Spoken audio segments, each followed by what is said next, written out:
నా పేరు జి నిర్మల అండి.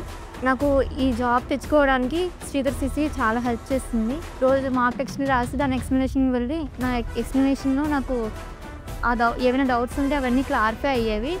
నేను నా డౌట్స్‌ని అన్నీ క్లియర్ చేసుకొని నేను ఎలా ప్రిపేర్ అవ్వాలి, నేను ఏ వేలో ప్రిపేర్ అవ్వాలనేది వాళ్ళు నాకు నేర్పించారు. ఇంకా ఈ సార్ వాళ్ళ దగ్గర నుండే ఏదైనా కావాలంటే డిటర్మైన్డ్‌గా ఎలా ఉండాలో నాకు వీళ్ళే ఒక ఎగ్జాంపుల్‌గా నిలబడ్డారు. నాకు ఫైనాన్షియల్‌గా ఎంత సపోర్ట్ లేకపోయినా మా పేరెంట్స్ కష్టపడి వాళ్ళ తాయెత్తుకు మించి నన్ను చదివించారు. వాళ్ళకి రిటర్న్ గిఫ్ట్‌గా నాకు ఈ జాబ్ వచ్చింది. వాళ్ళు రిటర్న్ గిఫ్ట్ ఇచ్చే టైం నాకు ఇవ్వడానికి శ్రీధర్ సిసి హెల్ప్ చేసినందుకు ధన్యవాదాలు. మా అమ్మ వాళ్ళ కష్టాన్ని తొలగించడానికి నాకు కొంచెమైనా వాళ్ళు హెల్ప్ చేసేయడానికి ఒక అవకాశం ఇచ్చినందుకు శ్రీధర్ సిసికి రుణపడి ఉంటాను.